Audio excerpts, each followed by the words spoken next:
你好，我叫肖玉。你好，我是……还想跑？姐姐，你要干嘛？我们还没相亲完呢，你跑什么跑？快放开我！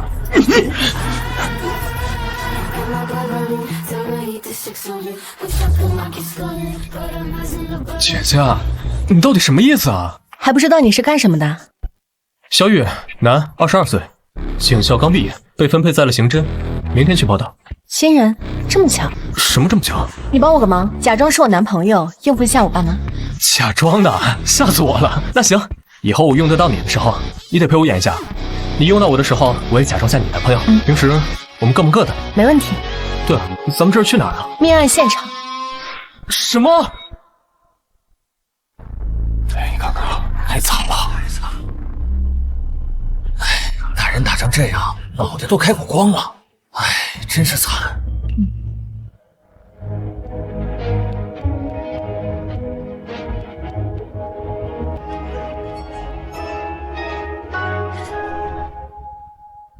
小五来了。说多少次了，不要喊我小五。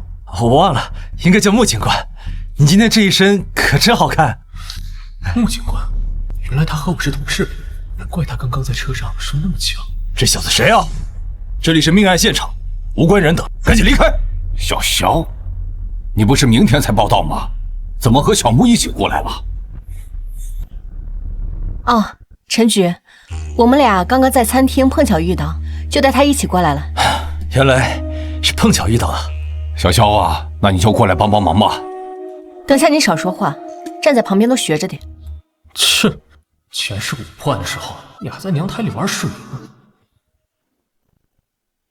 我来介绍，这位是老郭，一队的队长。郭队，抽烟。你难道不知道命案现场不能抽烟吗？他一个新人能懂什么？就是，一看就是个愣头青。没想到重活一世，又当了警察。看来老天爷是铁了心，要让我在这条路上发光发热呀。陈局，现在什么情况？初步推测，死亡时间不超过24个小时。根据现场勘查，被害人死因是被钝器击打后脑，导致颅骨碎裂。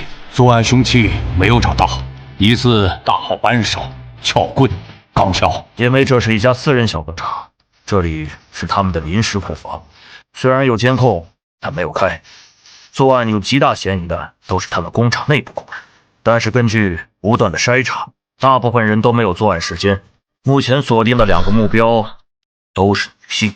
唉，因为马上要过年了，上面对这个案子十分重视，限期2周破案。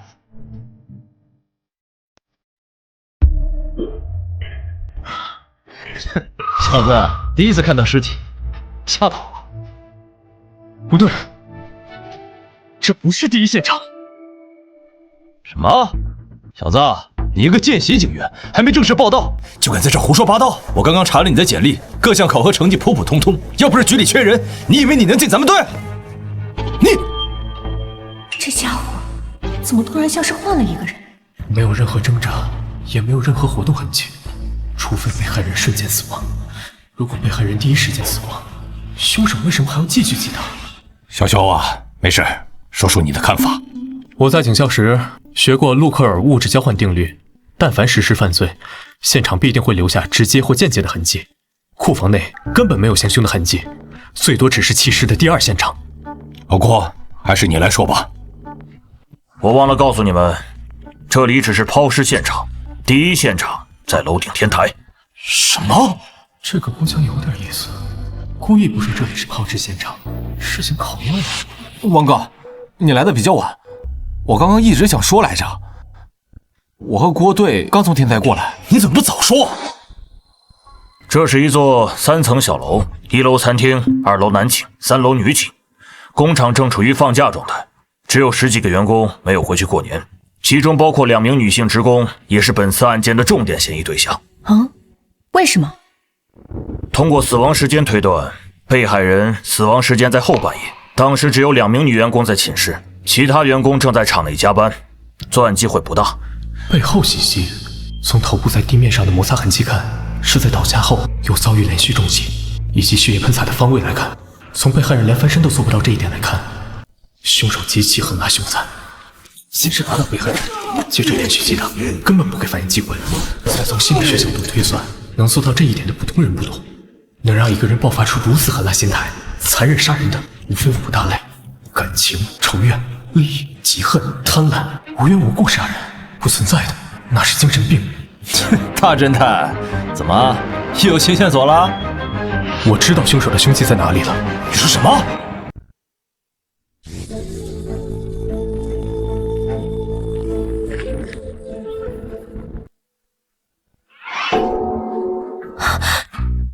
这是凶器？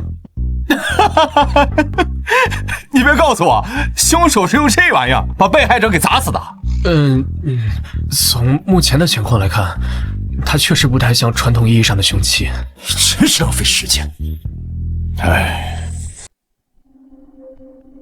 不可能，难道是我找错了地方？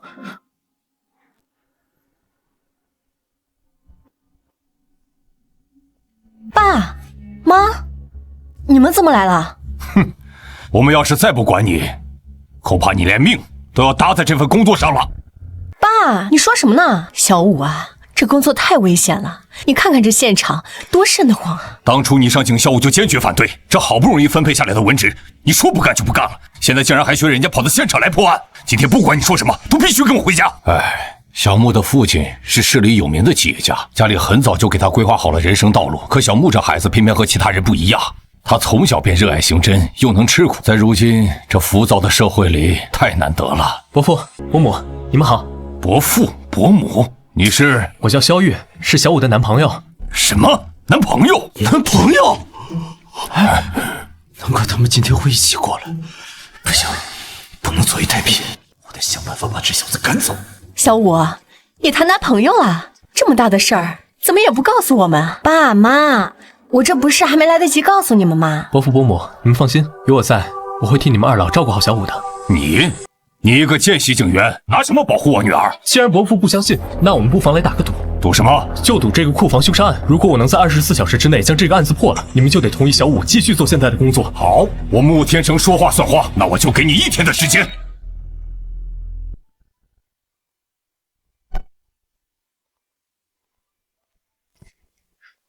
给。刚刚多谢你了。客气什么啊？之前咱们不是说好了，等我需要用到你的时候，你也得配合我演一出戏。可是你太冲动了，这个案子不简单，还有很多线索没有整理出来，想要在24小时之内破了，几乎是不可能的。算了，事到临头，只能躲一躲了。对了，我不喝饮料，你去门口的便利店帮我带一份咖啡。干什么？你不打算睡觉了？不把这个案子破了，我怎么可能睡得着？别看了，你去睡吧，这个案子交给我。你？从凶手刑拘、不接凶器、击碎被害人头部的力度来看，一般女性很难做到。假如不是2个女员工杀人，又会是谁呢？凶手是如何把死去的被害人运到库房的？假设被害人当时在宿舍，有人来找他，他才去的天台。能自由进出宿舍的人，一定是工厂内部人。但是厂内的车间是有监控的，案发时监控录像显示，期间只有几名员工离开过，但时间绝对不超过半小时。潜回宿舍找到被害人，带被害人去天台杀人，运尸，半小时绝对不够。难道是门卫？通过对门卫的手机调查，他当时在玩游戏，网络 IP 地址就是宿舍的 WiFi， 这一点错不了。不是门卫，也不是那2个女员工，更不是厂里加班的人，那会是谁呢？难道还有其他人被我漏掉了？你发现什么了？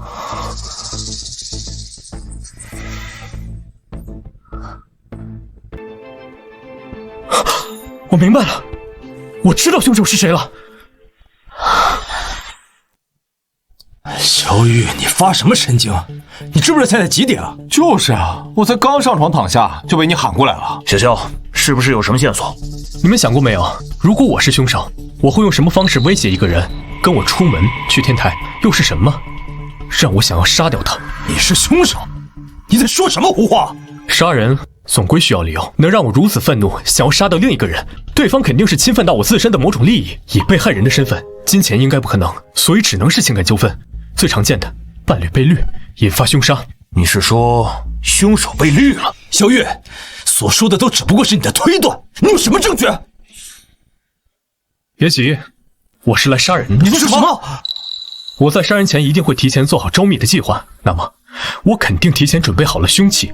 上次我之所以没有找到凶器，那是因为我被凶手摆放的水缸误导了。这是凶手的凶器。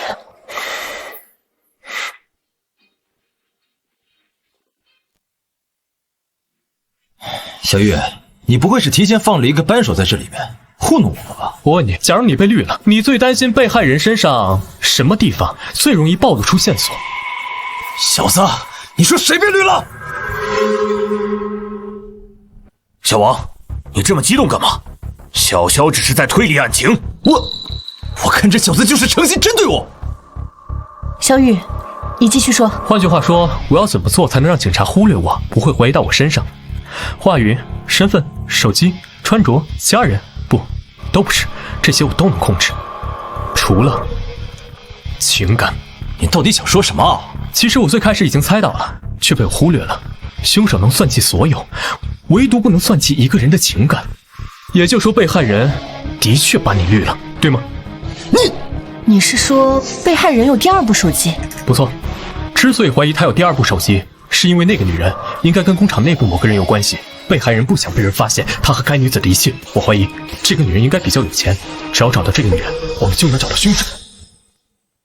切，说了半天，你不还是不知道凶手是谁？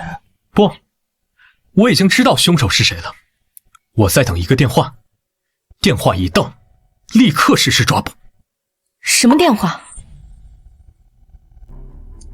查到了，被害人母亲名下有2个手机号，注册过2个微信，其中一个微信账号平日大多与亲友聊天用，但另外一个微信号上面只有2个好友，其中一个好友微信还经常会给被害人母亲汇钱，疑似被害人的隐秘账号。朱德西西呢？注册人是王哥，我算是看出来了，这小子就是昨晚一时冲动和人打了赌，但自己又没本事破案，所以拉着我们一起陪他受罪呢。我不等了，马上都下午了，我没时间陪你在这耗着。你等着吧，我回到局里一定如实向上面汇报，让你吃不了兜着走。穆星武啊，穆星武，你到底在干什么？竟然会选择相信一个刚来警局的新人？喂，陈局，可以实施抓捕了。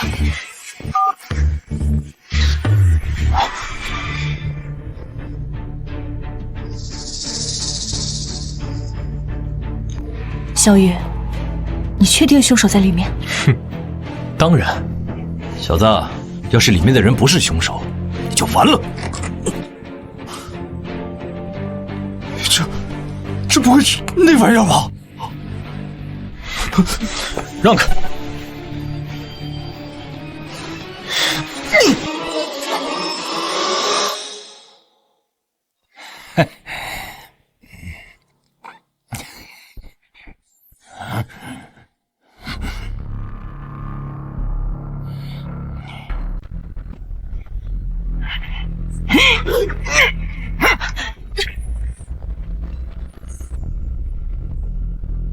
别动，不然我开枪了！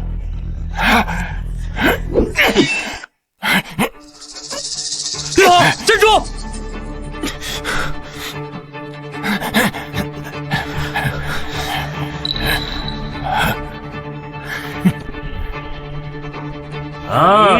原来还有帮手。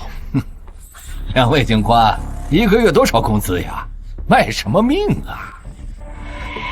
小雨，躲我身后。真是丢人！一个大男人，竟然还要女人来保护。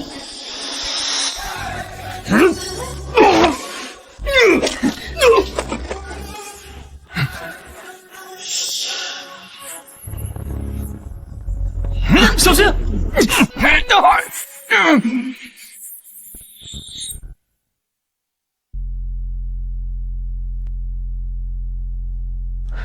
你要见我？见习警员。傻子，你身手不错。董景贤，曾经上过警校，因为一些原因没有成为警察。可能老天爷也知道我这种人不配当警察。你想知道什么？你是怎么怀疑上我的？我们查到被害人有2部手机，其中一部是他和情妇秘密联系用的。主的信息呢？注册人是左红玉，34岁，本市人，已婚，身份是被害人所在工厂的老板娘。当你们出现的那一刻，我就知道我死定了。只是没想到抓我的人这么年轻。刘厂长，身为男人，我可以理解你的冲动，但是冲动并不能成为你犯罪的理由。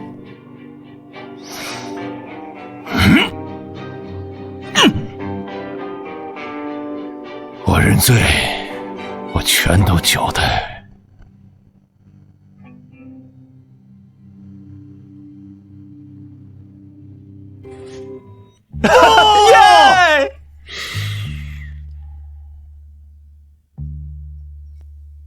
我听郭队说了，这个案子你表现不错，最多1个星期你就能转正。狗屎运吧！还有那天多谢你了，要不是你及时挡下那一刀，我这会儿可能还在医院。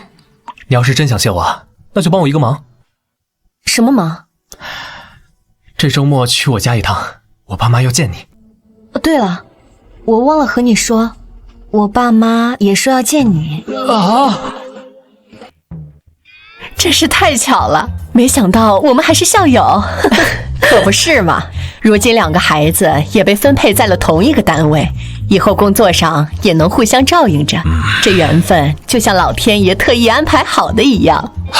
我看呐，咱们也别光顾着感慨了，既然孩子们感情好，咱们做父母的也满意，不如就挑个好日子把他们的婚事给定下来。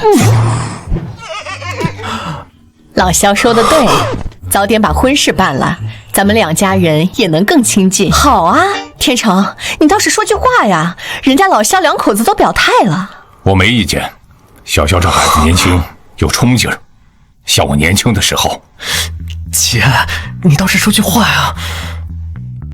好啊，那就结婚吧。啥？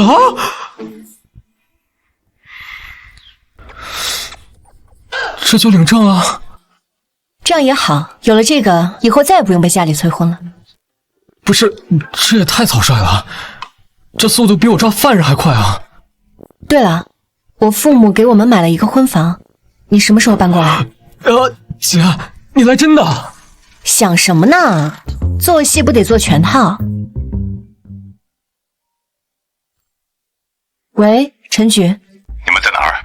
来大活了！出什么事了？省厅亲自下发的特大案件，要求咱们3天之内破案，10万火急。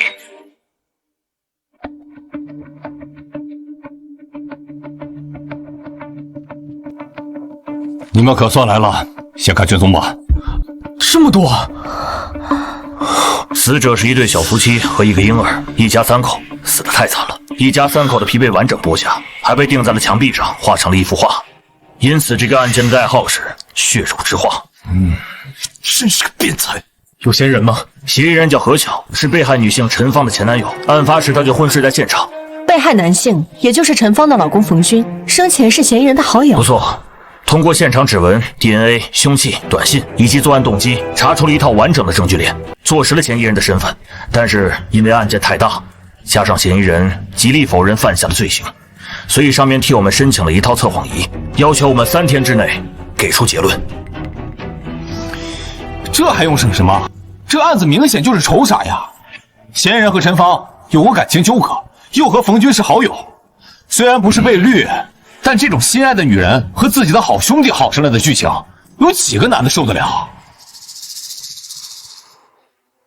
监控呢？监控看了没有？不是小子，你以为你是谁啊？上个案子算你运气好，你还真把自己当神探了？监控看过了，除了嫌疑人外，没有拍到其他人。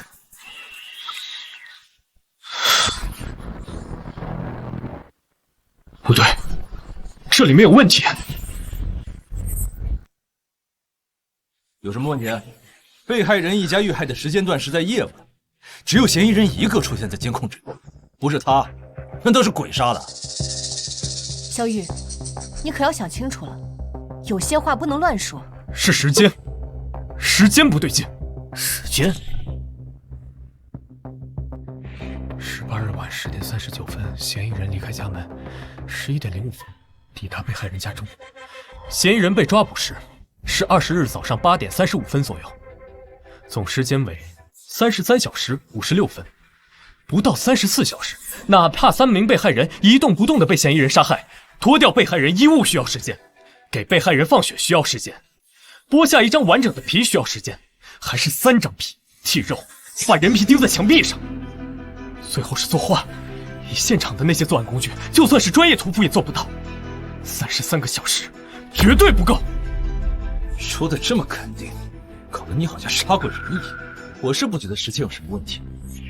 有道理，别忘了，凶手还把人骨磨成粉，没有专业粉碎工具，几乎不可能犯罪。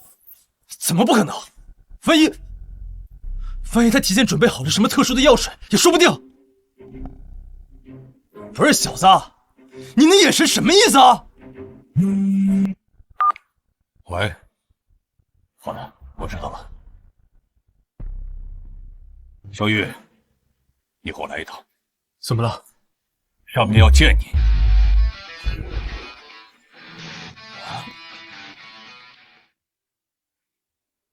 见到上级时，不需要我教你怎么做吧？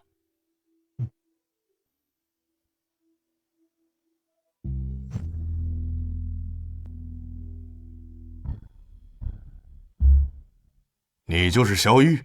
是的，领导好。不错，听说你不到24小时便破了库房凶杀案，是个干刑侦的好苗子。说说看，你是怎么发现时间不对劲的？卷宗做得很详细，但做卷宗的人个人观点比较强，着重放在政务与过程上，所以会产生误导性，会让调查人员忽略时间的重要性，并且还有一个很大的疑点。什么疑点？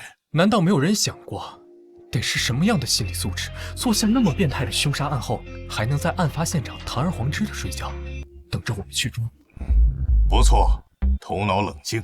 你们怎么看？进专案组吧。我没意见。专案组？小肖啊，这可是千载难逢的好机会，专案组里可都是本省的精英，能进去那是对你能力极大的肯定。前世我花了3年的时间才进入专案组，没想到这一世仅凭一个案子，就让我提前走到了这里。领导，我愿意加入专案组，但是我有一个要求。什么要求？我想让穆警官也加入专案组。小伙子，穆青甫已经在专案组里了，他是今年的特招生，各项考核都是满分，而且他实战经验也不少，之前参与过几起要案的协助调查，表现相当出色。那我换个要求，能不能让郭队也加入专案组？小肖，这又不是买菜，怎么能讨价还价？没关系，你说的是郭强吧？他原本就在我们的考察名单之内。你可以说说看，你让他加入的理由是什么？郭队有着丰富的刑侦经验，在之前的库房杀人案中，是他整理了卷宗。他不仅把案件里里外外的细节梳理得十分清晰，连那些看似无关紧要、容易被忽略的旁枝末节都标注得明明白白。我认为，如果他能加入，绝对是一个极大的助力。老王、老廖，你们怎么看？我认为没问题。我也觉得可以。行，那我现在正式下达通知。从今天起，你们便是专案组的一员，要求3天之内查出血肉之花案的真凶。是。等一下，我反对。有意思，这时间点掐得如此精准，像是提前知晓会议进程特意赶来的。小牛啊，你突然反对，总得有个理由吧？专案组的组建是为了尽快破案。时间紧迫，可不能随便添乱。我提议可以测试一下他的能力，看看他有没有这个本事。陈局，那就是牛鹏，这次专案组的负责人。不错，他就是本省的明星警探刘鹏。早在警校的时候，他便协助市里破获过多个要案。那起名动全国的连环纵火案，他只花了1个星期的时间，便找到了凶手。可以说，他就是未来的警界之星。小玉，你的狗屎运用完了，看他这次怎么下台。赵队，我觉得这不公平。萧玉和牛鹏虽然年纪相当，但是牛鹏从警校时期起便已经积累了丰富的办案经验，让牛鹏给萧玉出题，这分明是存心刁难。小萧啊，你要是不想接受这个测试，可以不用勉强。没关系，我其实也十分好奇，像牛警探这样经验丰富的前辈，会拿出什么样的题目来考验我？萧玉，你太冲动了。其实这不算坏事。牛鹏说的对，以萧玉的资历进入专案组，一定会有很多人不服。但要是萧玉能通过测试，那可就是凭真本事堵住了所有人的嘴。就凭他？原来是这小子搞的鬼，竟然和牛鹏给我使绊子。可惜呀，他们打错了算盘。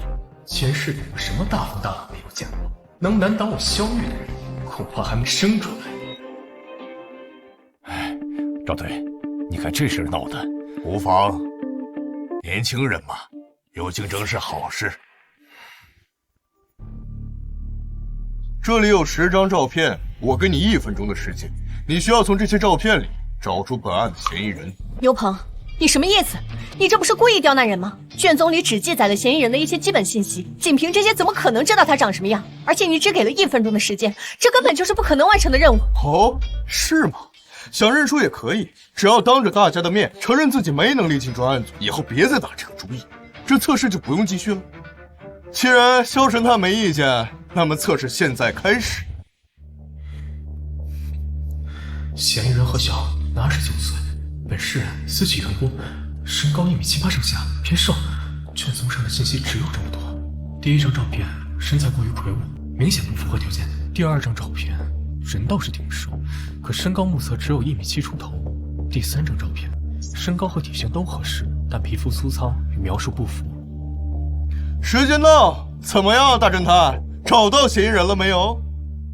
完了，这1分钟过得挺快啊，一眨眼就过去了。萧玉，愿赌服输，你可别在这死撑着，浪费大家时间了。我们还要去破案呢。你急什么？谁说我输了？哼，都到这份上了还嘴硬？那你说说，嫌疑人在哪儿？嫌疑人就在这里。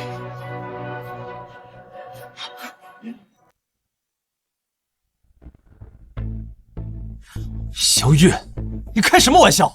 你找不出来就算了，竟然还敢指牛警官！嫌疑人就在他上衣的口袋里。你是怎么知道的？啊？什么？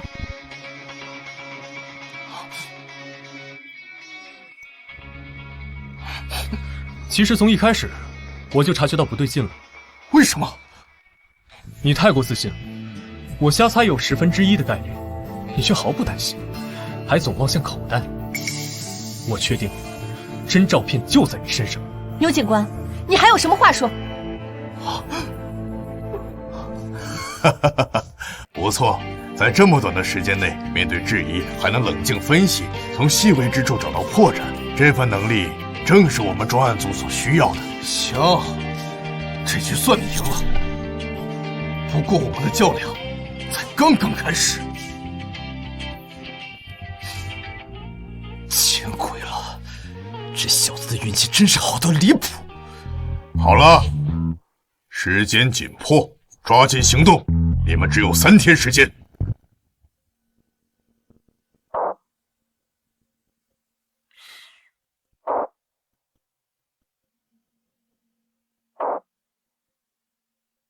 现场在6楼，因为没有电梯，需要徒步上去。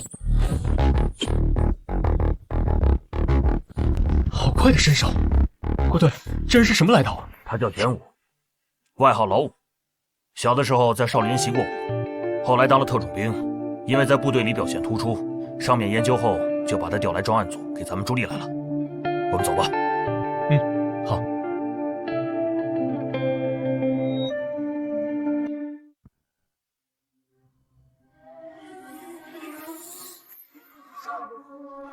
不行，味道太大了。这面墙已经处理过了，上面的画是用油漆重新画，没想到味道还是这么重。可以啊，照理说，警校才毕业的见习警员，这种场面都受不了吧？胡哥，在警校时我专攻尸检，尸体见过不少。画的是地狱之门。地狱之门在西方文化里，象征着生与死的界限，是罪恶灵魂堕入无尽痛苦的入口。不可能，除了被害人一家三口和嫌疑人，我肯定有第五人进入。可是现场竟然找不到一点第五人进入的痕迹，这科学吗？科学，那可太……你是不是在想，如果何晓不是真凶，那么真凶是怎么进来的？你有线索了？我没有线索，因为我压根儿就不觉得有什么第五人。何晓就是一个智商极高且心理素质极好的变态。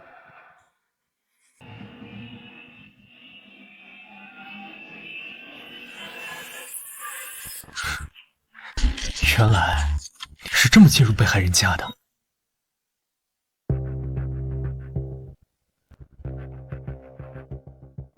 有发现？这地方寻常人还真注意不到，差点让他蒙过去了。劳烦把工具箱给我。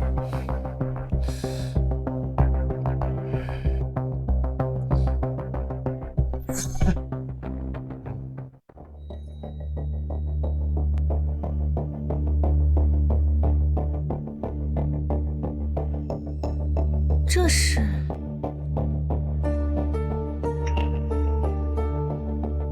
你在耍我？这就是你找到的线索？我明白了，凶手是通过这个小洞进入的现场。还是五哥聪明，我来解释一下。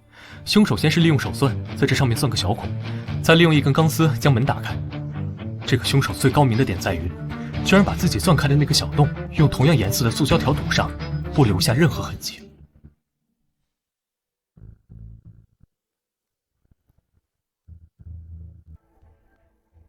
不愧是省里挑选的警员，只是看一眼，便精准复刻了凶手的开锁手法。刘警官，不错呀！我发现你有当罪犯的天赋。少说这些没用的，你也不过是运气好罢了。我承认，现场确实有第五人存在的可能性，但现在还缺少更多的证据。仅凭这么一个小洞，远远不够。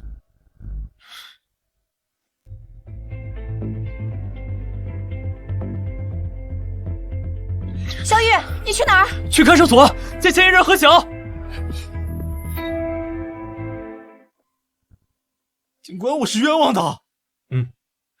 我知道。你说你知道，那你们为什么不放了我？何晓，你别激动，我们现在还处于调查阶段。虽然你声称自己冤枉，但目前案件存在诸多疑点，我们需要进一步深入调查来核实情况。你们想问什么？问吧。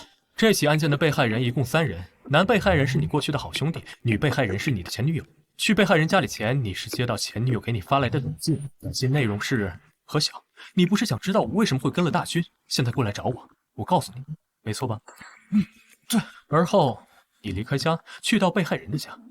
当你到了被害人的家里，刚到，你的钱出现动摇，前来后，警方已经到场了。是的，就是这样，警官，你们一定要相信我。一个正常人怎么可能昏睡33个小时？迷药，或是其他药？奇怪的是，血液化验也没有在嫌疑人身上找到使用药物的痕迹。如果真有一名凶手对嫌疑人做了什么，他又是通过何种手段，或者说，是嫌疑人自身通过对其身体和过去病历史的调查，嫌疑人的身体很健康，幼时有一段时间精神上出现过问题，但很快被治愈。我认为目前破案的关键在于找到凶手行凶的凶器，把人体组合磨碎成粉末，一般的工具可做不到。现在太晚了，明天吧。明天我们再去现场看看。行了，都到那儿休息。明天我们继续。小刘，把何晓带走。是。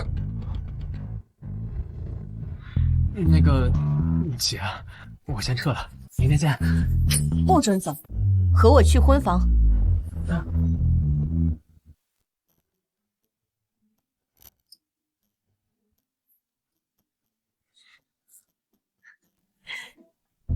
小娇回来了，阿姨好。累坏了吧？陈管家，快去把我下午炖的汤拿出来。是。妈，我也忙了一天，你怎么不关心关心我啊？有，也给你炖了，我们一人一份。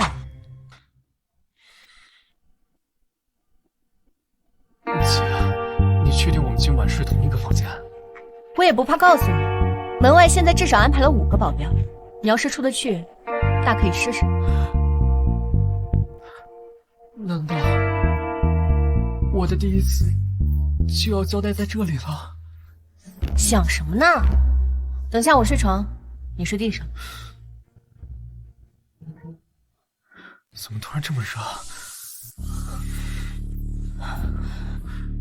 不对，你妈炖的汤有问题。糟了，千算万算，没算到我妈居然在2份汤里都下了药。那怎么办？门外有人守着，我们根本出不去。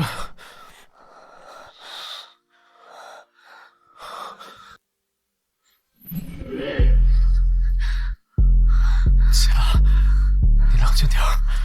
你要是这样，我可控制不住我自己了。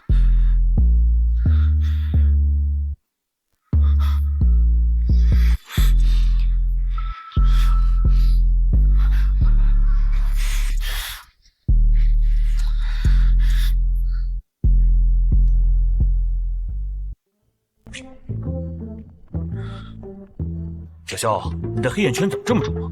昨天没休息好？没事儿。我和你们说，以后可千万不能乱喝汤，不然的话容易肾亏。好了，别说了，人都齐了，咱们去现场吧。这两人什么情况？等一下，不急，我想先查一下监控。有什么发现？暂时没有。等一下，暂停！你们看他的身形和走路姿态，是不是很奇怪？而且都晚上8点了，他还在小区里晃悠。一般环卫工人这个点早该结束工作下班了。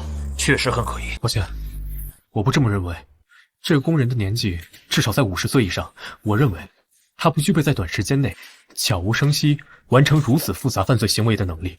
萧玉，你这就是嫉妒，这么快就锁定了嫌疑人，怕我抢了你的功劳吧？牛警官，我只是就事论事，你要是真觉得他有问题，你就去查他好了。行，那咱们就打个赌，要是我查出来这个环卫工人就是凶手，你就得脱去这身衣服。没问题。好，愿意和我一起查这个人的，跟我走。小肖，你别多想，我只是觉得那个环卫工人确实很可疑。没关系，我理解，咱们都是为了破案。你们去查环卫工人，我这边也会从其他方面入手。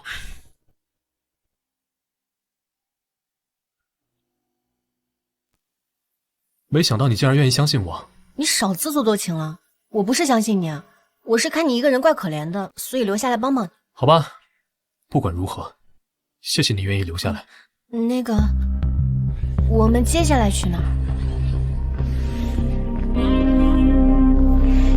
再去一次现场。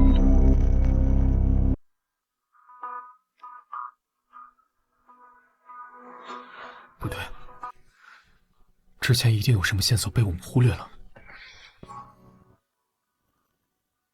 如果我是凶手，我策划这起有预谋的变态杀人案，需要什么步骤？制定完美作案计划，准备好作案工具，熟悉被害人家区域，计算好作案时间，设计好陷害何小的过程，起码需要3天到1周的时间。踩点是不可缺少的环节，也是最浪费时间的。没错，踩点至关重要。凶手在踩点的时候肯定会留下一些蛛丝马迹，要不我去周围找找看，看看有没有什么有用的监控。等等，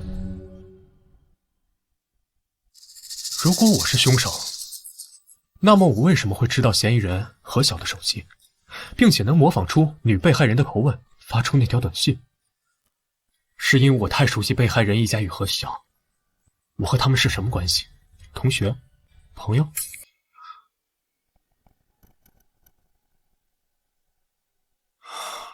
不对，这种线索太明显，我不可能留下如此明显的线索。那么，我为什么会发出这样一条短信？是单纯引诱嫌疑人，或者另有目的？我明白了，短信不光可以让何小英愤怒去被害人家，也可以把警方带入一个误区。即使怀疑凶手另有其人，也会往被害人一家与嫌疑人何小熟悉的人身上引，一箭双雕，好算计。那么，我残忍的甚至变态的杀害了被害人一家，嫁祸给何小，为了什么？根据调查，受害者一家与嫌疑人何小均无重大恩怨，不存在极端矛盾，是情绪失控吗？绝不可能！我头脑冷静，计划周密，这种可以不举的行为，在我看来十分反常。可我还是这么做了，到底是为什么？谁？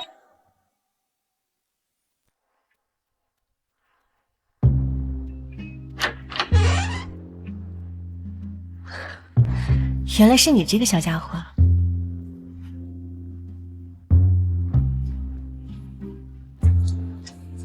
怎么了？是一只猫。猫？怎么样？有线索了吗？这条路走不通。既然走不通，那就从作案工具开始：杀人工具、剥皮工具、碎骨工具、烘干工具、磨粉工具。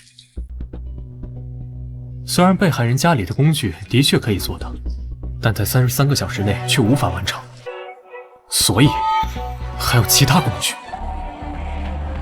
如此多的工具会很重。当我杀人毁尸作画后，势必精疲力尽，又怎么可能带走如此多的工具？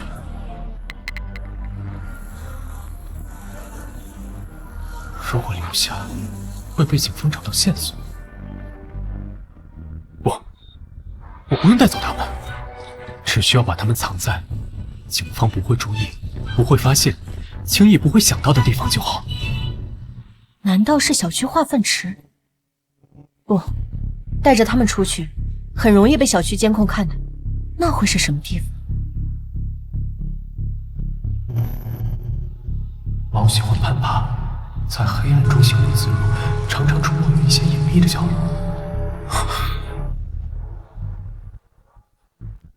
我明白了，凶器在这里。这地板有问题。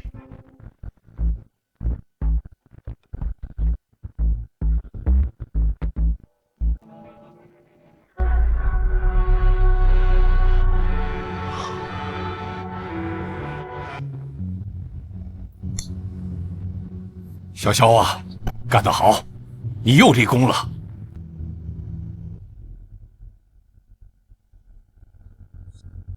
陈局，验出来了，上面除了嫌疑人何小的指纹之外，还有几枚指纹，属于小区的环卫工人张可发。怎么可能？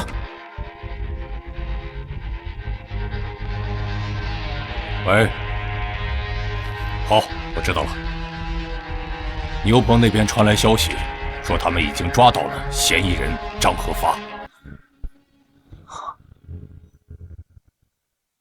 警官，你们抓错人了哟！我啥子坏事都没干，咋可就把我抓来了吗？张和发，你别装蒜了，我们掌握的证据可不少。现在老实交代，还能争取个宽大处理。啥子证据嘛？我真的是冤枉的，你们莫要乱冤枉好人啊！这东西是你的，他好端端的怎么会跑到命案现场去了？这说不定是有人陷害我。我前几天确实把这东西弄丢了，可能是哪个捡到，故意拿到那个地方去想整我呀。18日晚上，你明明已经下班了，你还鬼鬼祟祟在被害人的小区附近转悠，监控都拍得清清楚楚，这你又作何解释？我就是路过那儿，想去看看朋友。朋友？哪个朋友？叫什么名字？住在哪栋楼哪个单元？我们马上就可以去核实。张和发，我提醒你一句，你现在是一件特大灭门案的嫌疑人，一旦罪名坐实，那是会判死刑的。算了，我说实话，我确实是去偷电缆的。啊，偷电缆？那点事情我手头紧得很，我欠了一屁股烂账。那些催债的天天电话打个不停，脑壳都给我吵麻了。我实在没办法了，就听别人说那个小区附近有电缆，心想偷点卖钱，先把眼前这关过了再说。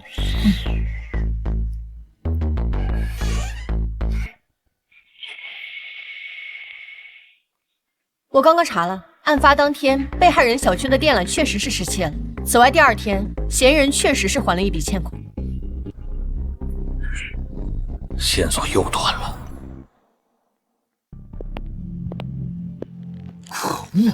凶手到底是谁？难不成真的有一个我们看不见的凶手存在？不，这世上不存在什么看不见的凶手，每一起案件背后都必然有合理的逻辑和线索，只是我们还没有完全挖掘出来。我有一点想不通，凶手偷走了作案工具，为什么要在上面留下何晓的指纹？通过种种调查与推断，何晓不可能具备作案的可能，光是一个时间就对不上。难道是凶手猜到检方可以找到这些东西，故意把上面弄上何晓的指纹来挑衅我们？不对，不应该是这样，不是凶手在耍我们，而是我们陷入了一个误区，忽略了一种可能。什么可能？通知所有人。我想我已经知道凶手是谁。萧玉，你什么意思？把我们叫到一起，还让钱武把何晓也带过来了？小萧啊，别卖关子了，凶手到底是谁？之前我们陷入了一个误区，谁说最不可能作案的嫌疑人就一定不是凶手？什么？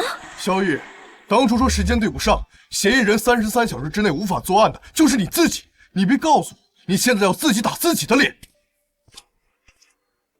你前女友一家3口是被你杀害的。不是我，不是，果然是你。我没有，不是我，怎么可能是我？我只能告诉你，人的确是你杀的，灭门惨案是你做的，但是现在的你是无辜的。什么？萧玉，你在开什么玩笑？怎么回事？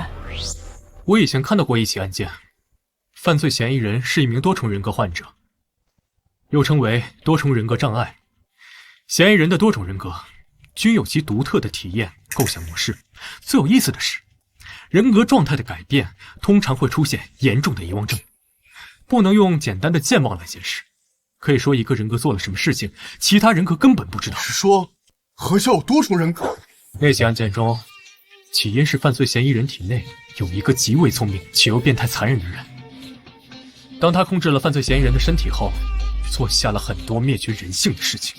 正因为人格之间的记忆是不共享的，所以犯罪嫌疑人的主人格根本不知道他的身体杀害了很多无辜的人。当他被逮捕后，办案人明知道犯罪的是变态人格，但还是不得不把犯罪嫌疑人囚禁起来，这辈子都不可能放出来。这太不可思议了。我知道你能听到我说话，甚至也能看到我。你不打算出来跟我见个面吗？我不知道你在说什么。你是认为自己做的天衣无缝，以为我在诈你？那么，你小时候得过的精神病真的治好了？不知道你小时候为什么没有被确诊为多重人格，但你的患病史摆在那儿。当我第一次看到这起案件卷宗，上面讲述你的自述昏睡，记忆出现断层，当时还以为你被药物迷晕，现在看来不是。记忆断层是因为你的另外一个人格控制了你的身体。我是不是可以继续推敲，你的前女友不仅是一个人格的女友，而是双人格共同的女友？如果是正常分手，不应该如此怀恨在心，正常人也不可能做到如此地步。那么只能说明你的另外一个人格不光非常聪明，也非常的变态，心理扭曲，是这样。萧玉，你做出这种推断，有什么证据？证据？其实我差点被他骗过去了，是他的这双手出卖了他。手？我记得上一次提审他的时候，他尽管情绪十分激动，2只手却稳得出奇，一点没有普通人在那种状态下该有的颤抖或者慌乱。但是这一次，他的手却抖得厉害，这说明当时主导他身体的是那个心理扭曲、有着极强自控能力的另外一个人格。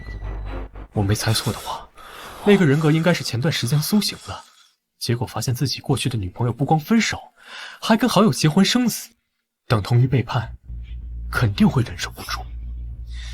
那段时间也是这个人格在控制着身体，在策划这起案件，计划如何杀人。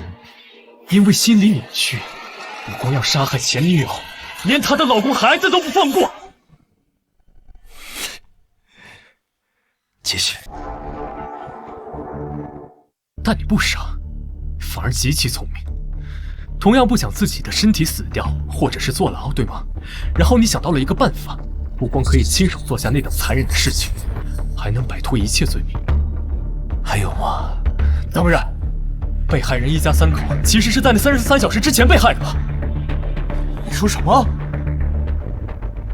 那个时间段的前一天，邻居们听到被害人家里传出一些噪音，当时都以为是装修，而碎尸一是为了泄愤，二是掩盖死亡时间，没有完少部分尸体，即使法医也只能分析出一个大概范围的死亡时间。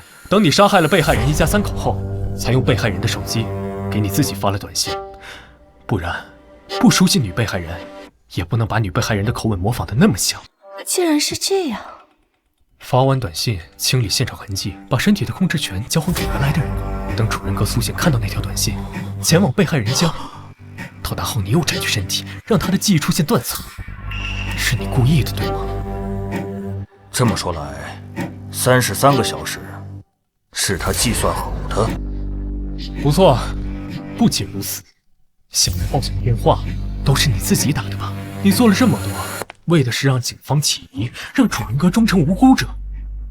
测谎器测不出，是因为主人格真的不知情，不得不承认，好算计。既然这么完美，又是怎么看出来的？因为画蛇添足，为了清理痕迹，门松骨开锁。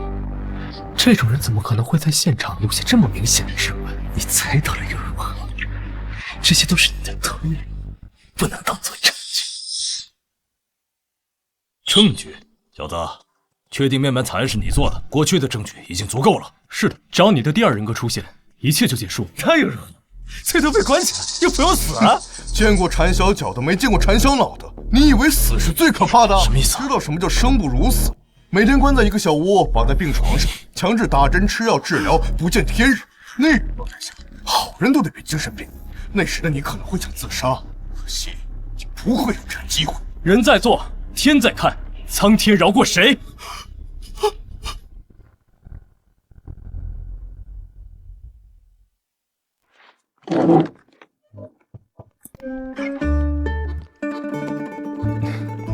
领导好。小肖啊，干得不错，批文下来了，你快看看吧。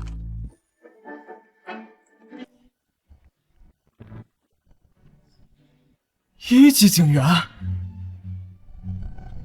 晋升速度也太快了，仅仅一个案子便连升3级。对了，你的个人3等功也下来了，经过商议，决定让你去省里参加一个表彰大会。赵队，这幸福来的也太突然了。小伙子，好好干，我们都看好你。行了，我们要回省里了，这个月25号记得来海市报道。好的，领导。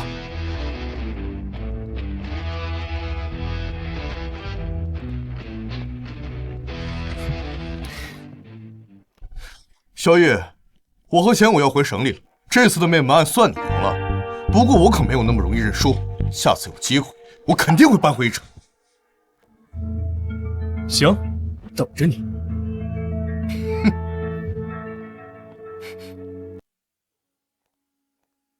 小雨，你在这儿呢。怎么了？我爸妈准备了家宴，庆祝你这次破案立下大功，还邀请了你爸妈一起过来。啊？咱妈不会又炖汤吧？我早就说了，小肖这孩子啊不错，有前途。你看，这才几天的时间，就升到了1级警员。亲家公过奖了，我家肖玉啊，这次能破案立功，少不了小五的从旁协助。有句话说得好，男女搭配，效率翻倍。老肖说的对，小五这孩子，我是越看越喜欢。我就说这婚结对了。小肖啊，别愣着，来喝点汤。妈，这汤我可不敢喝了。上次喝了您的汤，我和小五一晚上都没睡好。这孩子，上次那个可能是那汤太补了，你身体一下子适应不了。这一次我特意调整了配方，肯定不会出现那种情况了。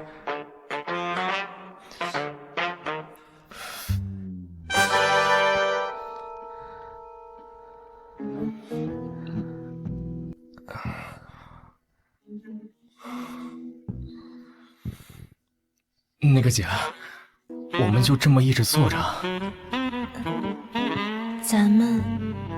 咱们要不要做点什么？这房间是不是开空调了？我怎么那么热啊？你别说，好像确实挺热的。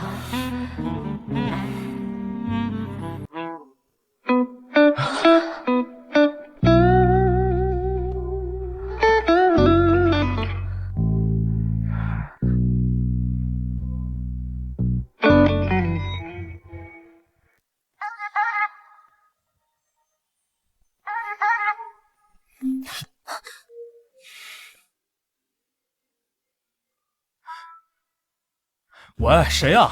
你不知道现在几点了？是我。陈局，怎么了？这么晚打电话是出什么事儿了吗？城北那边发生了一起盗尸案，已经1个月了，案件毫无进展，上面很生气，想让你接手看看。好，我马上过来。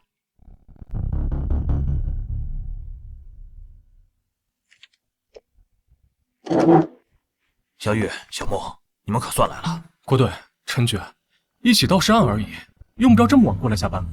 哎，这案子因为迟迟未破，家属3天2头去省里上访，上面压力很大，所以由城北分局转交到了我们这边。你小子可以呀！你知不知道，你现在可是咱们市的名人了，圈子里给你取了个外号，叫肖尔摩斯。真是人怕出名，猪怕壮。现在好了，什么活都往我们这里推。小肖啊，我理解你的辛苦和压力，我还叫了天凯和小伟也过来帮你了嘛，他们就在会议室。我知道你25号要去省里，现在还剩3天的时间，你得抓点紧了。等你这个案子破了，我给你和小木批1个星期的带薪假。真的？您放心，不用3天，我1天就把这个案子给破了。卷宗还没看呢，就在这吹。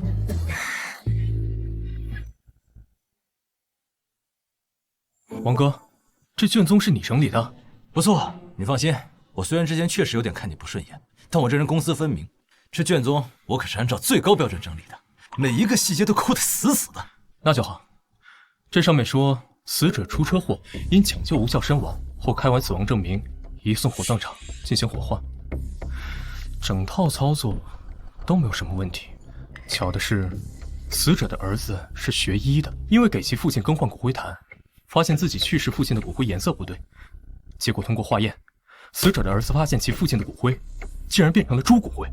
是的，因为死者家属发现死者遗体可能在火化时被调包，已是半年后，火葬厂方拒不承认调包，反过来起诉死者家属敲诈勒索。这要怎么查？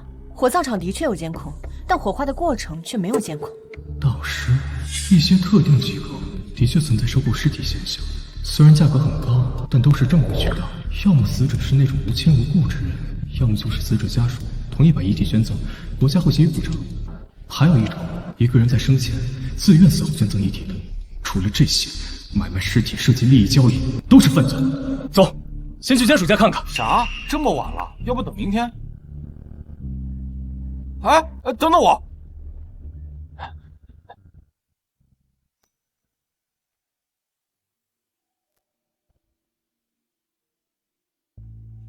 谁呀？你好，警察。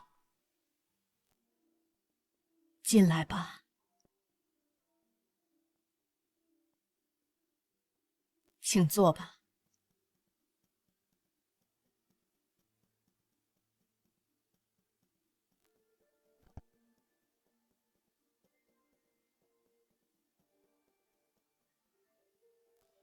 妈，他们是谁啊？警察。你们还来干什么？关于你父亲遗体的案子，我们有点问题，要再和你们了解一些情况。该说的我都说了，该问的你们也都问了，这么久也没有破案，现在又整来，还有什么好说的？小张，警官，这案子还有希望。这世上没有永远破不了的案子，只有还没有发现的线索。首先，我们彼此要信任、配合。那好，要我们怎么配合？首先，我有几个问题想请你回答一下。第一个问题，为什么给你父亲的骨灰换骨灰坛？最开始父亲的骨灰坛质量出了问题，瓷坛出现裂痕，我想换一个好一点的骨灰盒。好。第二个问题，一般人可做不出给自己亲人骨灰化验，当时你是怎么想？我是学医的，老师教过人类与动物骨骼密度。当时到骨灰时发现颜色太深，骨渣与人类骨骼不符，我感觉父亲骨灰可能出问题了，就带着父亲的骨灰去到学校，专门请了一位讲师，我们一起做了化验，结果是猪骨灰。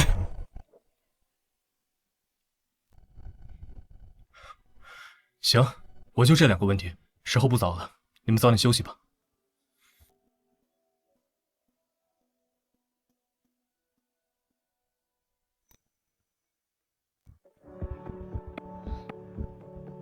怎么样？从面部表情看，刘建章没有说谎。行了，都回去睡觉吧。再这么熬下去，咱们都变成国宝了。滚蛋！火葬场几点下班？啥？你别告诉我，你现在想去火葬场？这个点他们已经下班了，不过有值夜班的人在。行，我们现在出发，去火葬场。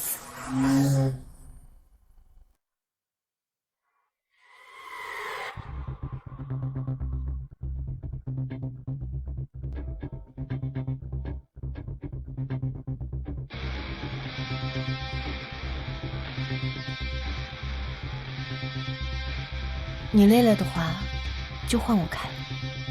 没事，谢谢。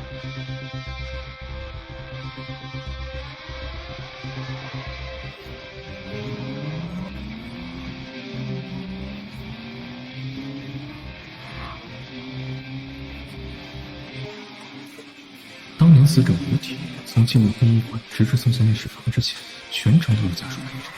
往后帮人把骨灰拿出来，家属把骨灰装进骨灰坛里回家，不存在骨灰在这个过程内被人掉落。唯一可能出现问题的地方，就是尸体被火化时，在这个路上被掉落是极有可能的。通过卷宗上显示，当年接手案件的调查人员调研过火葬场的情况，的确不存在人或车进出时盗尸的可能性。当年的香火木像，如今还被封存在档案室里，出轨了。人的尸体火化后，化成猪骨灰，魔术敢这么玩，电影敢这么演。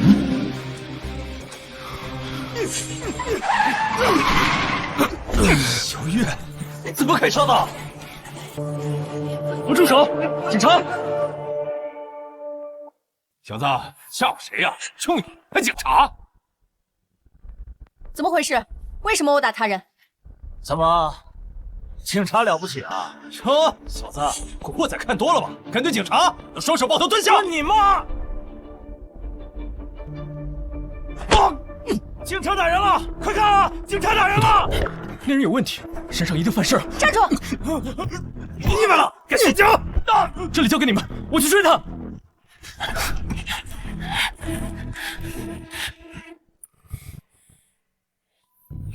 真是倒霉，竟然遇到了警察。你以为躲进这里就能逃得了吗？哼！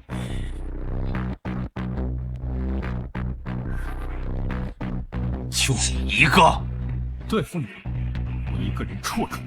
去死！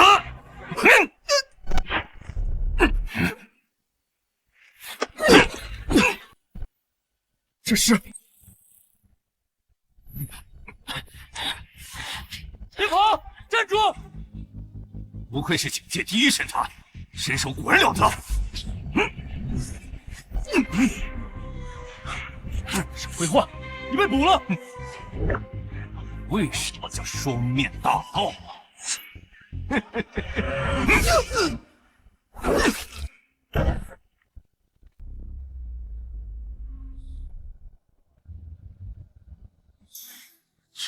这是你怎么会有这个纹身？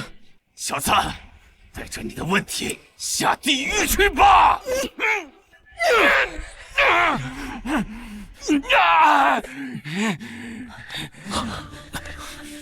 小雨，你受伤了？没事。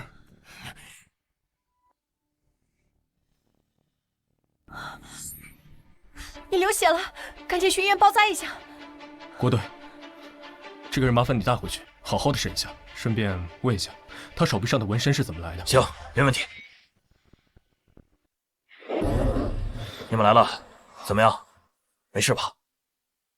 一点小伤，问出来没有？审出来了，这家伙叫王德龙，男，31岁 ，L 市人，是个逃犯，化名王小军，藏在本市。犯了什么罪？贩毒，被打的人是他们的客户。起因是这小子毒瘾犯了，找到健身房，结果他没钱还想拿货，因此两边起了争执。纹身的事问了没有？问了，这小子是个软骨头，被小王吓唬了一下，什么都找了。他说他在3个月前加入了一个组织，叫黑股。黑股？不错，这是一个跨国犯罪集团，入会仪式就是纹上黑色的骷髅纹身。王德龙不过是个刚入伍的新人，知道的也就这么多。我已经向上面反馈了，让他们顺这条线查下去。看来也只能这样了。没想到火葬场没去成，顺路抓了一个贩毒团伙。陈局很高兴，这可又是一件大功。你小子还真是咱们局的福将。这个点儿，火葬场应该开门了，咱们赶紧过去一趟吧。姐，这是……我妈听说你受伤了，给你买了一辆新车，这车空间大，开着能安全舒服些。这车不少钱吧？钱的事儿你就别操心了，你放心，这车不贵，没有超标。好吧，那个，替我谢谢咱妈。你俩该不会是已经领证了吧？算了，我耳朵不好，刚刚什么都没听见。这么久的事，我真的一点都不记得了。你确定不记得了？警官，我发誓，真的不记得了。不过，我们火葬场已经对那些诬告者提起诉讼，他们摆明就是想要敲诈。你说何建正告你了？他问你要多少钱？那个具体的数目我忘了，得去查一下。那行，我们可以去查看一下内部吗？比如炼尸房这些地方。应该是不行的，我们火葬场有规定，外人……我们不是来跟你们讲规矩讲道理的，我们是警察，请配合调查。即使你们是警察，也要讲道理吧？什么道理？是你的道理大，还是国家的法律大？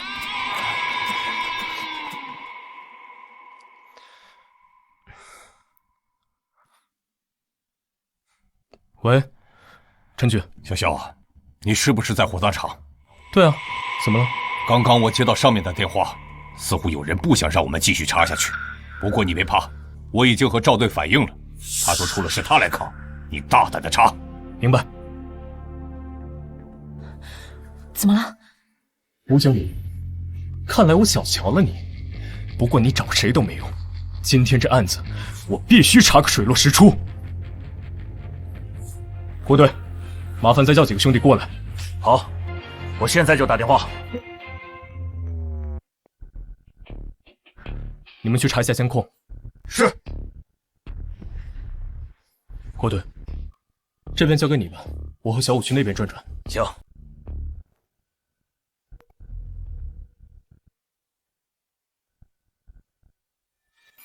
吴经理，你先别走，我还有几个问题需要你配合回答一下。好的。不好意思，普通的火化炉最近维修，领导决定最近这段时间都会使用绿色火化炉。会不会很贵啊？放心，不用加钱的，是按照普通的火化计费。同志，请问普通火化炉坏了多久了？是早上坏的。监控有问题。我们查到这个月火葬场每天出车的次数达到了40次以上，远超正常水平。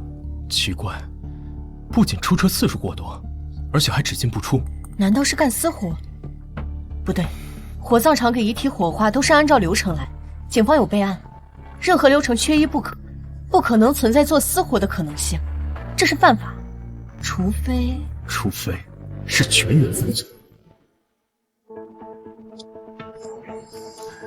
小雨，局里刚刚传回消息，这个吴经理的账户很干净，没查出什么问题。他全部的存款一共9万。好，一个堂堂火葬场负责人，账户存款只有9万块。欲盖弥彰。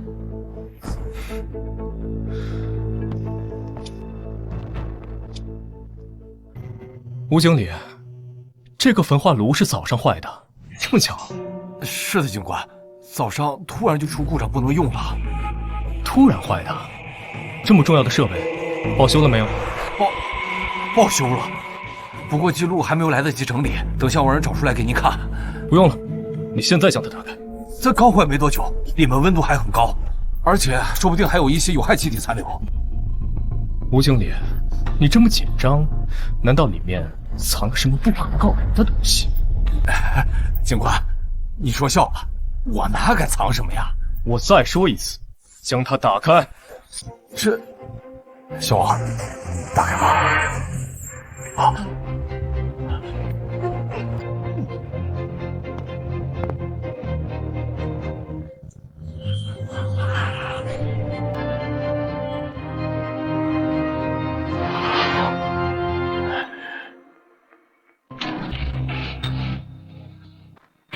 怎么可能？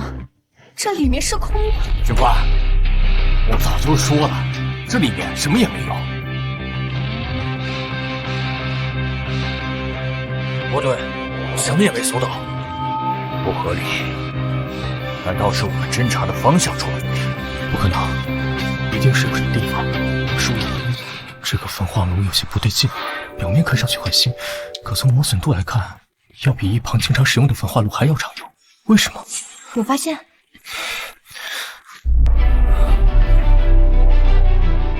这小子胆子也太大了！不对，这里面有机关，下面有一个冷藏室。什么？什么？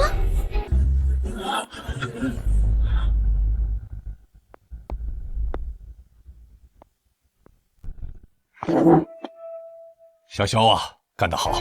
吴天全已经招了，这是一起特大遗体走私案，上面很重视，会派专人过来跟进。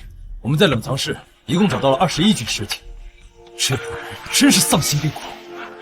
这吴天全只是这个犯罪团伙中的一个小角色，背后肯定还有主谋在操控一切。你猜的不错，据吴天全招供，他的上峰是王虎，这人是个走私犯，被通缉了3年，一直没有落网。重点是，你看看他手臂上的纹身，黑骨，又是这个犯罪组织。这么巧，最近遇到的2起案件都和这个组织有关。行了，小玉，这个案子会转交到省里，后面的事就别管了。你明天不是要去省里吗？刚好我给你放几天假，你趁着这段时间和小木2个人好好的玩玩。陈一局，你说什么呢？那个，我可什么都没说啊。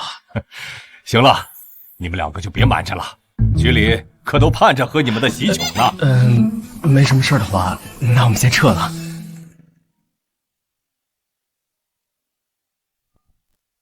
喂，赵队，小玉啊，你最近手上有案子吗？要是没有的话，今天晚上来省城一趟。这么急啊？出什么事了吗？等你到了再说。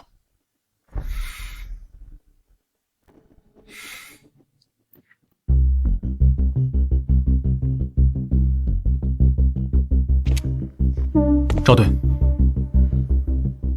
你们来了。出什么事了？你们看一眼这个监控吧。这是特大 C 级案件。特大案件分为 A、B、C、D、E5个等级。像你之前破获的血肉之化算1级案件，那件尸体走私案涉及上千个尸体，勉强可算是D 级案件。特大 C 级这种案件，听说地方已经没有权利插手了，都是特殊部门来处理。想当初我只有在警校的课本上才能见到这种级别的案子。不错，这也是我叫你们来的原因。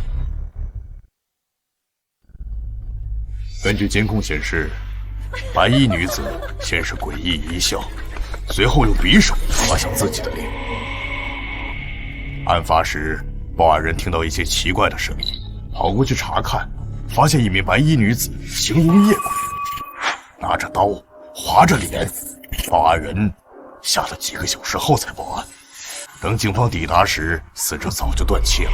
第二起案件发生在2022年，出事地点是一个健身房，也是自残。赵队，你别告诉我，这5起案件死亡原因一样，但是却发生在5个不同的城市，而且还是1年1起。你猜对了，5起案件，死者被发现时的死亡场景一起比一起严重，初步判定疑似他杀。因为一个人不可能对自己自残到那种地步，相关部门立刻展开了调查，结果毫无头绪。这案子太诡异了，如果真的是他杀的话，凶手简直不像是人类，更像是某种超自然力量在作祟。赵队，有没有什么可用的线索？我们在5名死者的体内发现了药物残留，具体是什么药物还没有分析出来。不过咱们内部一位权威的法医专家很确定地说，没有哪种药物可以完全控制一个人，毁坏一个人的痛苦神经，让一个人自残到如此程度。是的，这里面有2点无法解决。第一，如何麻木人体全身痛觉神经，还能让人保持正常行动状态？第二，用什么办法控制一个人，让其对自身做出极端自残行为，直至失去生命体征？上面让我找人协助调查，我第一时间就想到了你。行了，今天太晚了，你们2个先回去休息吧。别说了，明天我带你们去见一个人。好，那明天见。对了，你们2个难道……那个赵队，不错，赵队，我们领证了。啊，这么快？不错不错，男才女貌，我早就看出来你们俩有苗头。什么时候办喜酒？别忘了通知我。没问题，到时候领导可得包一个大红包。行，红包肯定少不了。不过这案子也得抓紧，我这身上的压力太大了，你小子得帮我分担点儿。这是自然。那我们就先走了，你也早点休息。谁啊？是我。怎么了？怎么还不睡觉？我睡不着，今晚我能不能和你一起睡？小雨，你刚刚为什么要在赵队面前那么说？说什么？我们本来不就是领证了吗？我不是说这个。算了，今晚我睡哪儿？要不咱们集结？别动歪心思，我会报警的。这还用说啊？我可是正人君子。还正人君子？你知不知道上次你的样子就像是一个流氓？我那还不是你妈炖的汤害的。小雨，这个案子太诡异了，不知道为什么我心里有点害怕。别瞎想了，咱们可都是坚定的唯物主义者，这案子的背后一定还有什么我们没有掌握的线索。可能是我想多了。小雨，有你在我身边，我心里踏实多了。姐，那个，我突然想起来，上次我们没做完的事，要不要继续？什么事啊？我听不懂你在说什么。就是那个。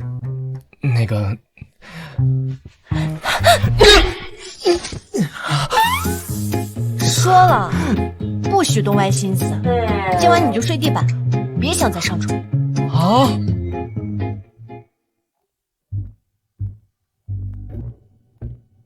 哎呦，小雨，穆警官，好久不见啊！啊，不对，也没好久。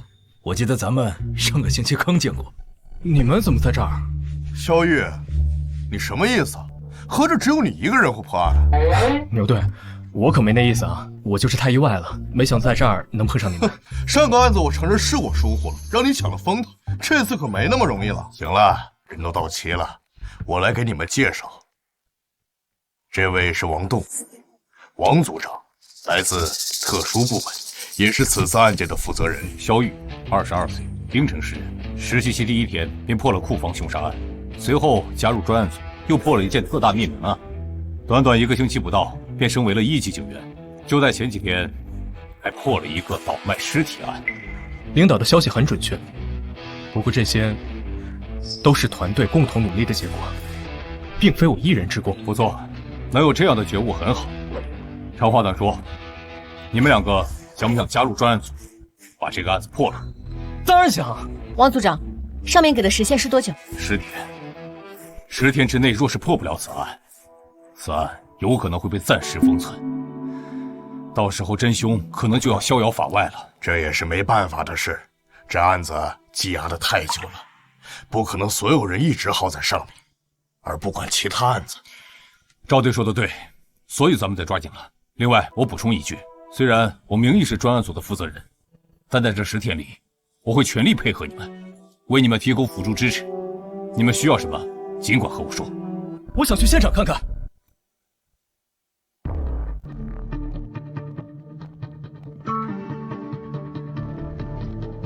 这是当时的现场。想要让一个人自裁，无非是几种方式：催眠、药物或者致幻。催眠虽然可行，但被催眠者如遇到刺激、疼痛会自然醒转，而药物大多使其全身行动力失去运转，中毒会使其昏迷，也不太可。至于致幻，如何控制一个人的幻想，让处于幻觉中的人伤害自己，这简直是天方夜谭。难道是团伙作案？那目的呢？在不接触死者的情况下，又是如何让其服下药物？小雨，你怎么想？难道是故意的？5个视频刚好都在监控前。是的，太废了！天底下不可能有这么巧的事。王组长，能不能带我们去看一下被害人的尸体？没问题。死者陈明喜，男，34岁，K 市人，死前吞食自己肠道，全身有多处自残深痕。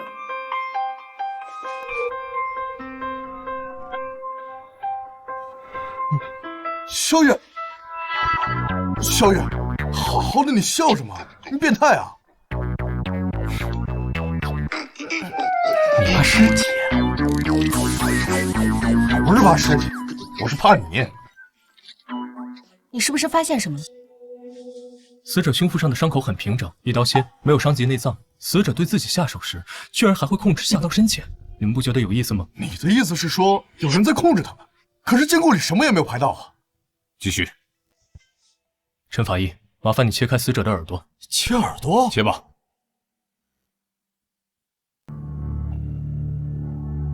这是蓝牙耳机。我们之前竟然错过了如此重要的线索。王组长，我希望你们可以立刻派人去命案现场附近，搜索范围大概是20米内。好，我现在立刻调人。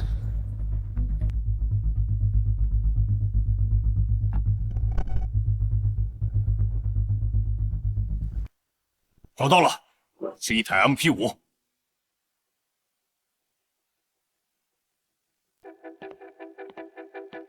不是手机。蓝牙耳机的接受范围一般不会超过20米。这是在命案现场大概6米远的一个排水沟里找到的。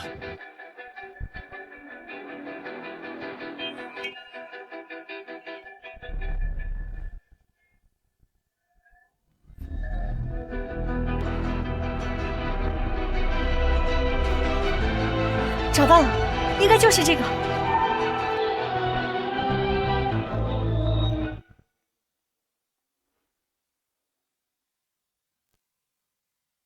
没了，就这？怎么可能？死者一边满脸舒爽的伤害自己，一边听着舒缓的纯音乐。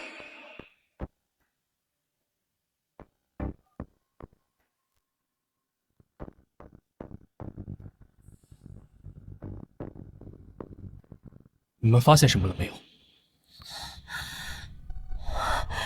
是催眠？不可能！虽然我不懂催眠，但之前我们已经调查过，甚至想到过，催眠绝对不可能做到如此地步。不错，第一，催眠首先要通过尊重、倾听和共情的手段，与被催眠者建立起信任和合作的关系。第二，痛苦会让被催眠者清醒。第三，催眠不能违反被催眠者的心理。死者生前的人际关系调查过没有？查过，并没有发现任何的可疑人员。药物吗？也不对，在不接触死者的前提下，不可能把药投喂到死者的口中。等等，投喂？难道？喂，你说什么？你确定？出事了！2个小时前，在冰城又出现了一名疑似自残者。啊？什么？不是说这个案子1年1次的吗？还好发现的及时，人已经被控制住。不过，对方的状态很不对劲。走，赶紧去看看。安定药剂对他没有用，再这样我完全救治不了。萧月，你干什么？他都这样了，不把他打晕，难道眼睁睁看着他死吗？没毛病，就是你这下手稍微狠了点。把人送去医院吧。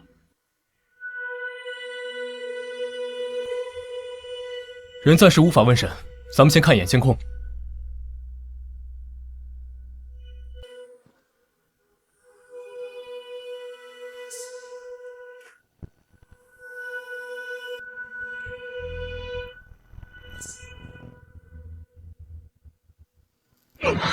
当时有一名治安巡警路过，见到这一幕，吓了一跳。这家伙像是疯了一样，对周围的人发下攻击。最终是4个民警合力，整整用了半个小时时间，才算把他彻底制服。搞什么？丧尸围场？视频看完了，你们怎么想？给他验血了吗？验了，结果还没出来。我估计就算验了也没用，这家伙的体内是一种新药，没有什么参考价值。现在只能等了，等他的意识清醒，这个案子才能继续查下去。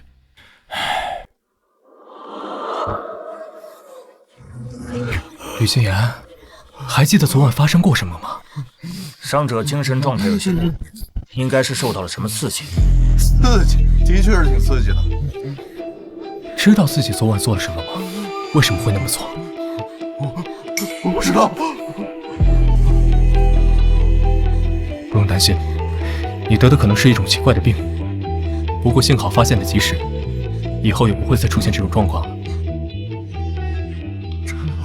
说说你昨天的情况吧，比如说下了班之后做过什么，记得吗？记得，昨天工作完我就回家了，晚上和老婆孩子吃完饭，如往常那样到楼下抽烟，抽了2根烟后，原本准备回家，结果我回到家里，拿起了工具包，走出了家门。等等，遇到了什么？遇到了什么？比如说，遇到了什么人，遇到了什么奇怪的东西，或者遇到音乐、人、东西，的确有音乐。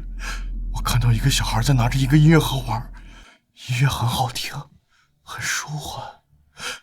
对了，听到那音乐的时候，我的身心都好像很舒爽。是什么音乐？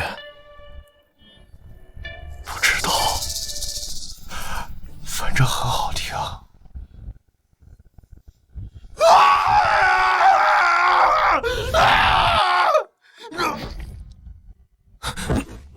果然是催眠。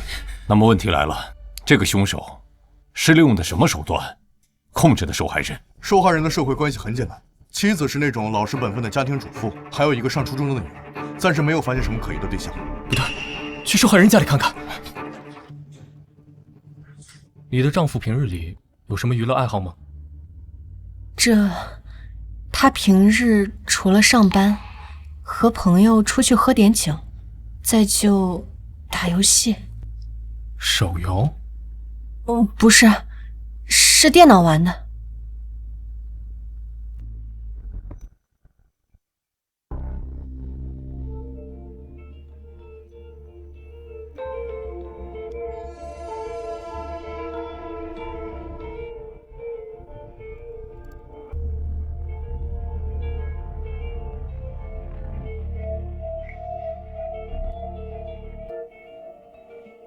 这是吕金言的手机，之前调查过，里面很干净。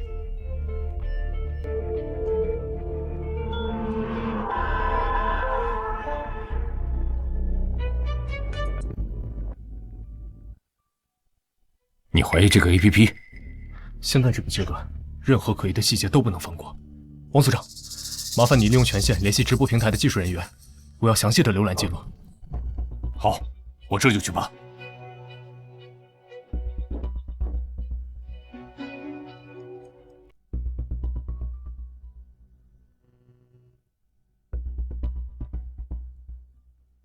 记录显示，于金言最近半年时间进入该直播间的次数多达100余次，除最开始的几次，几乎是每一次直播间开播他都会出现，但每一次退出观看的时候都会删除记录。直播间的主人是谁？查不到 IP 地址，是通过代理 IP 登录，身份信息也都是假的。难道是通过直播间对受害者进行催眠？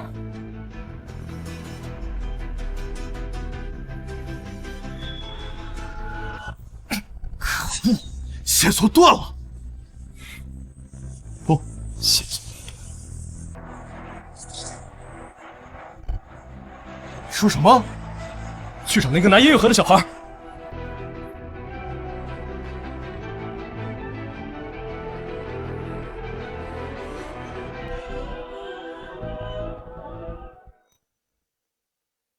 孩子找到了，应该是一个20几岁的哥哥给他的。对方的反侦查能力很强，他给孩子音乐盒的时候，正好是小区内的监控死角。通过对小区的监控排查，也没有找到疑似孩子口中的青年。同时，我们也调取了小区外的天眼监控，同样没有锁定到嫌犯目标。只要通过孩子的口述画出人像画，不现实。不对，他还在背试。为什么？因为他这次的计划没有成功。比如，一个男生和一个女生相恋，到了如期似交、谈婚论嫁的阶段，正当男生高高兴兴地拿着户口本要和女生领取结婚证，结果女生突然和他提出分手，和另外一个男生闪婚，男生会如何？愤怒，或者说是暴怒。是的，越聪明的人越自信，自信多了，很容易衍生出另外几种情绪，这是心理学中几乎不可逆转的现象。很少有人能控制住这种自身心理，越聪明越自信。当他被狠狠地打击到，他会忍受不住愤怒，同样会好奇，他会想知道自己的计划为什么会被破坏，是怎么被破坏，他会去查看究竟。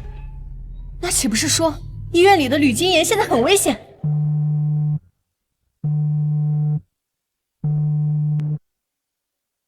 喂，你说什么？吕金言又自残了，现在在抢救。走，快去医院。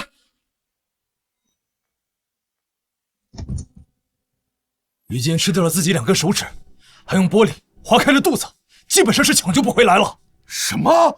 可恶！这个凶手把我们当猴子耍！医院到处都有警察，他是怎么做到的？难道是医护人员？不可能，所有的医护人员我们都排查过，不是他们。我们大意了。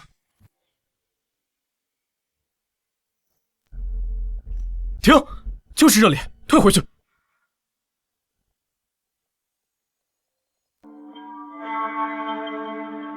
这什么也没有啊！再往回倒。停，将画面放大。这是什么鸟？这是大山雀，俗名花脸王。不对，有问题。再放大。靠，还能这样？这脑成精了！这是怎么做到的？凶手竟然能操控一只鸟！赶紧抓人吧，希望他没跑远。今天不抓到他，我前夫的名字倒过来写。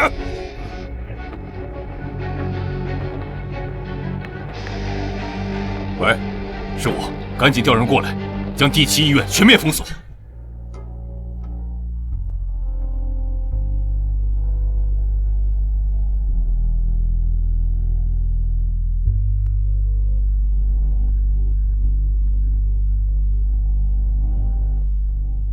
喂，组长，都搜了一遍，没有发现嫌疑人。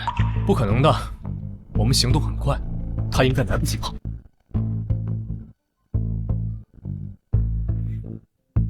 究竟在哪里？以对方的性格，应该不会狼狈地躲起来。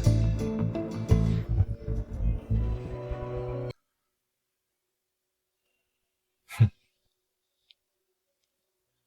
嗨，美女，你好。你在和我说话？我好像不认识你吧？你在看什么？天上的那只鸟是你养的？哼，什么鸟？莫名其妙。身高虽然不对，但可以改变。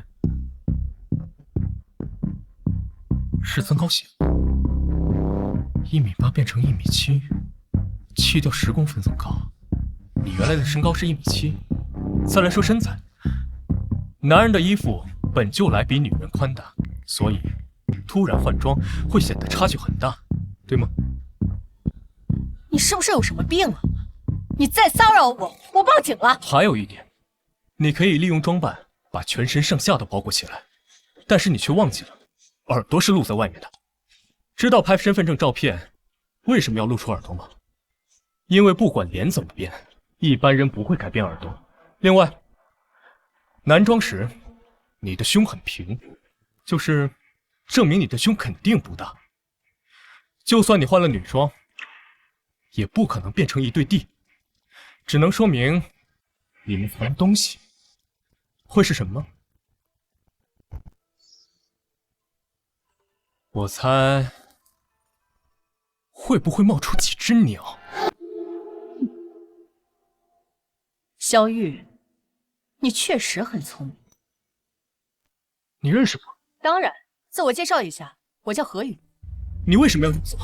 没什么理由，只是好玩罢了。好玩？你知不知道你所谓的好玩，让一个个家庭陷入了无尽的悲痛？这些人做错了什么，要遭受这样的折磨？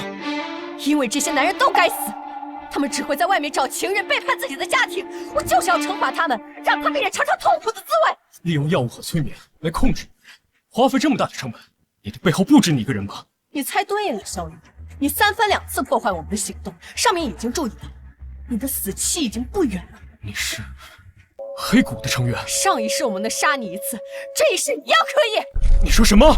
萧玉，你就算再厉害，也逃不过命运的轮回。这一世，你依旧会死在我们手里。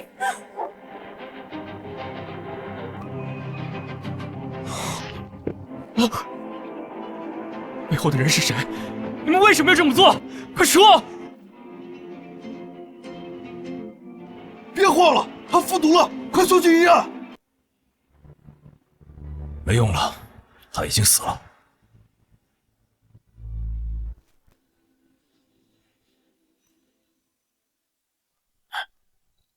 他就是凶手，真没想到犯下如此诡异大案的，竟然是一个小丫头。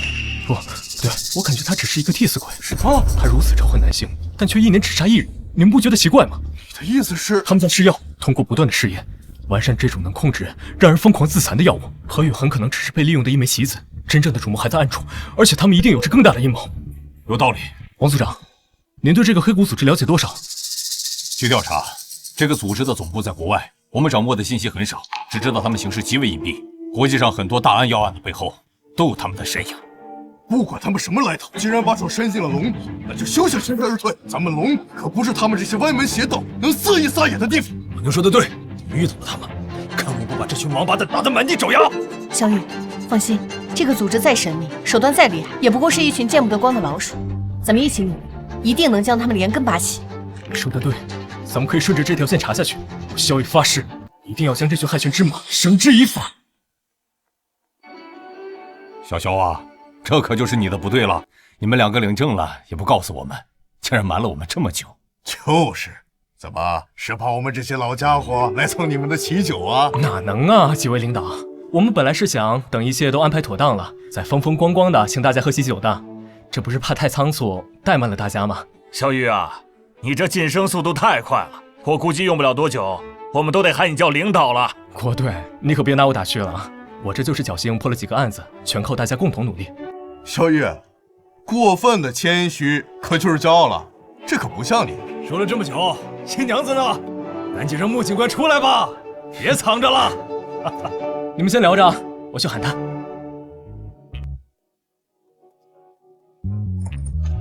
小五，你好了没有？都等着你呢。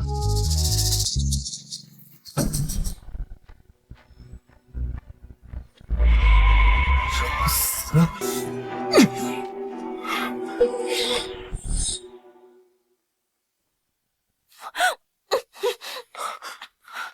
你是什么人？小五呢？赶紧把他交出来！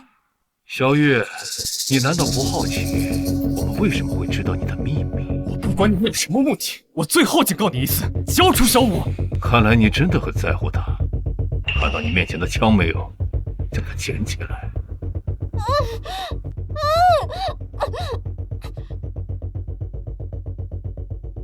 我们来玩一个游戏，我数3个数，我们同时开枪，看看是谁的枪更快。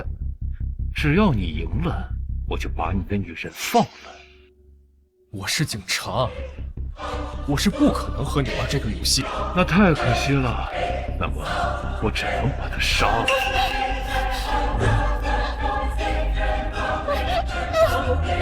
住手！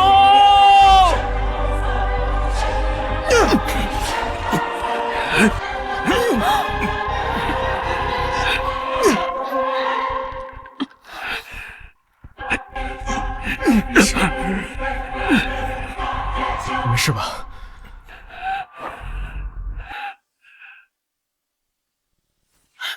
吴经理，不对，吴经理已经被关押起来了，他不是吴经理。吴天全是我的哥哥，是他的双胞胎弟弟吴天辰。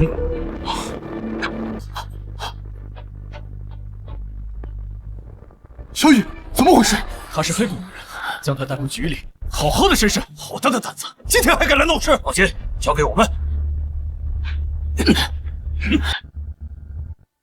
小雨，刚刚他说的秘密是什么意思啊？没什么，我后面会把这件事慢慢告诉你的。现在咱们有更重要的事情要去做。什么事啊？当然是去结婚。